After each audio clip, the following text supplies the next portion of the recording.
Some beds are gonna go off.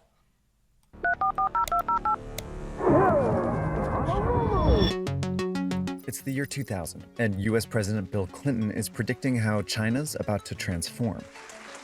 China is a one-party state.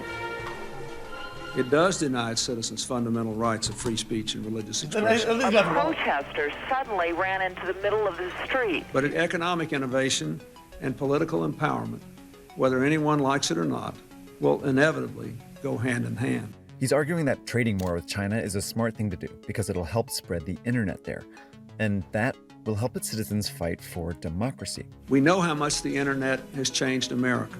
I can pull in information from any other point at the speed of light. Imagine how much it could change China. And there's nothing the Communist Party of China can do to stop it. Now, there's no question China has been trying to crack down on the internet. Good luck. That's sort of like trying to nail Jell-O to the wall. But Bill Clinton was wrong. Today, over 1 billion Chinese people browse, shop, stream, and chat on the internet. And Chinese tech companies are some of the most valuable in the whole world. But the Chinese Communist Party controls all of it. And it's stronger than ever. So how did China build its own internet? And why didn't it bring change? China.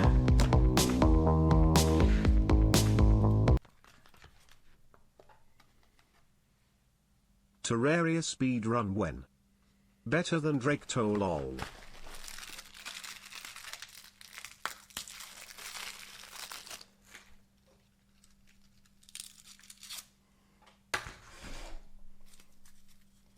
xQc. A courageous act will propel your next Chat, I just adventure. went all in on pocket tens. Am I cooked?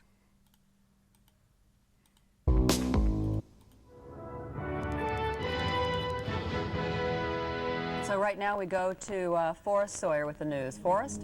Good morning, Joan, Charlie, and good morning, everyone. Events are moving very quickly in Beijing right now. In the dead of night, 2,000 students marched through the streets of Beijing.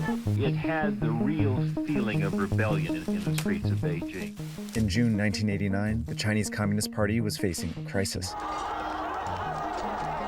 Thousands of students were protesting in Tiananmen Square, Beijing, for free speech, civil rights, and ultimately democracy. Where? Nope. But instead of giving in, the party cracks down. As many as 26 people are killed, but 2,600, I should say. Wow. Even though the party survived, the thought of another protest terrified them. So as the internet spread to China, they viewed it as a serious threat. The consensus view was the idea that technological advances would only benefit people trying to fight authoritarianism. This is journalist James Griffiths, who argues that the party was nonetheless confident it could control it. While everyone kind of liked to say that the internet was this brand new, impossibly different thing, it's not overly different for them to think, oh, well, we've controlled television, we've controlled radio, we've controlled printed word. I think we can probably get hold of the internet. So in 1999, they built a firewall. It filters all foreign internet content through 3 choke points, where software blocks websites like foreign media. It also scans for words that the party feels are anti-government, like stories about corruption, names of party leaders, and Tiananmen Square. If it detects one of these words, it blocks the website.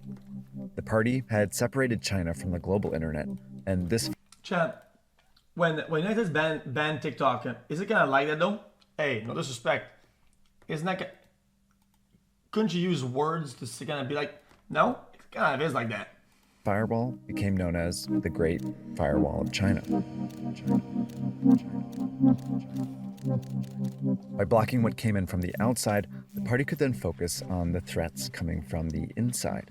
Have you ever wondered what happens when the CCP's power to monitor, censor, and suppress extend beyond its own borders? That's exactly what happened when Chinese state-backed hackers breached the US Treasury systems by using a third-party software provider. This is the type of story I've wanted to do for years. And with the help of my partners at Ground News, I can show you, my viewers, the full picture on a story that's as complicated as this one. Ground News spreading the internet around the country, it installed filters inside the physical infrastructure too, like in servers and routers. These filters can detect and delete content the government doesn't like soon after it's posted, but Chinese citizens could get around them using a VPN, which can make their computer seem located outside China.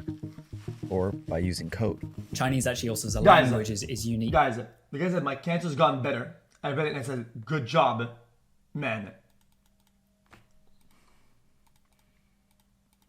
Kind of suited for anti-censorship purposes because you have a lot of homonyms of characters which pronounce the same but are different characters. You can write the word Xi Jinping, say, but without the normal characters that you would use for his name, or you can write in Latin characters but it sounds like the Chinese word.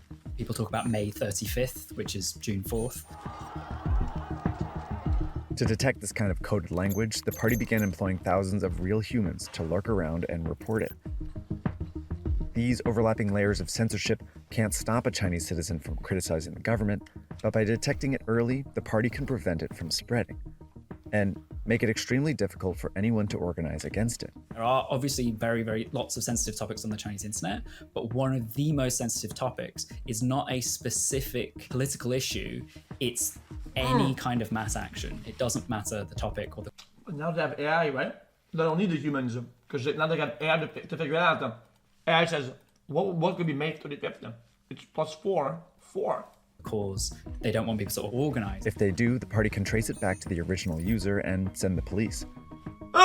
Thousands of Chinese citizens have been arrested for posting criticisms online, and this digital police force has forced many dissidents to flee the country.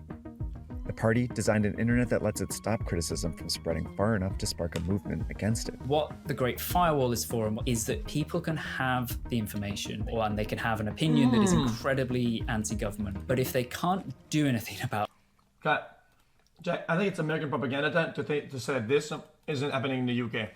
Hey, don't shoot the messenger. I'm just, then it doesn't really matter. As powerful tech companies began expanding the internet, the party found a way to control. Oh, you don't get mad at me. Don't get mad at me.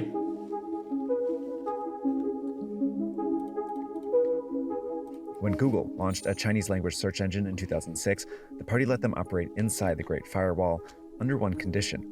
It had to follow the rules. A search for Tiananmen Square, for instance, couldn't show tanks crushing a protest in 1989. It could only show a peaceful public square in Beijing. I would send a push to your house in the UK if you post a meme. No? A search for Tibet couldn't result in articles about the Dalai Lama's struggle for independence. It could only show majestic mountains. Even though Google agreed, the party preferred a search engine called Baidu. It was Chinese-owned, and therefore more incentivized to follow the party's censorship rules. To protect it, the party began limiting how much Google could grow. And in 2010, Google left China, but by then, Baidu controlled more of the Chinese market and was nearly identical, showing the party that it could grow a tech industry that followed its rules within the firewall. When social media arrived, it kept them out entirely. They never trusted Facebook to try and operate something in China because Google's algorithm is so far ahead. Okay, using any other Google, come on, man. You feel like a caveman. Chat, when you use Bing, okay, I don't know why I said that. Nobody uses Bing. They saw the potential risks. And so by blocking them, you get a domestic alternative. At first, they seemed like knockoffs of Western platforms. Renren was like Facebook, Weibo was like Twitter, Youku was like YouTube. But without any foreign competition, in a market of over 1 billion people, they could quickly grow into huge platforms. As they began to generate more and more content, the party decided to make them censor it themselves. One of the great innovations of kind of the last decade and a half has actually been the privatizing of censorship in China. The government saves a ton of money because it means the tech firms have to pay for the human censor. I speak for all of us. I speak for every soul in chat, okay? When I say, if Google doesn't change their sponsored links, I will actually stop using it. It is so bad. Okay, when I'm out in the car, I type food nearby, and I click a link. It was sponsored. It was sponsored. And the first 4 links are all sponsored, faraway places that I'm not gonna go eat at. Like, what the fuck is that? And also it encourages innovation in the sphere of control and surveillance. Take Tencent. 1 billion people a day in China use its WeChat app for everything from messaging to payments to shopping. So much content that Tencent has employed thousands of automatic, human, and even artificial intelligence sensors to make sure it's all legal. By making tech companies censor themselves, the party can prevent any attempt to organize against it from spreading, all while allowing its companies to innovate. So ByteDance is interesting to me because it exists in one of the most controlled internet environments in the world, yet it created one of the most innovative products in the last few years, which is TikTok. How is that possible? China has 1.3 billion people. you know, the vast majority of those, something like 90%, are online. There is a huge amount of competition even within this closed garden, and that leads to innovation. But you can certainly make content for your domestic market within political guardrails, and they've done so very effectively. Smart. Smart. That is the correct answer. All around the world, the internet has helped people organize massive protests, a few of which have toppled authoritarian governments. Usually a lot of big numbers. China has a lot of people. Okay? Here's what it is. The Chinese Communist Party hasn't faced any movement on the mainland as large as the Tiananmen Square protests, way back before the widespread internet. If you see the internet as a major tool for organizing or for political action, it has not been one in China, and I think that has to be seen as a great success of the firewall. In 2022, protests did erupt against China's strict COVID lockdown measures, but it was a unique situation. Because everyone was talking about COVID, the censors were overwhelmed. It's important to note that they did get it under control within about 48 hours. You know, it was never allowed to become anything more than a couple of days of anger on the streets. Didn't they make it China has though? been trying to crack down on the internet.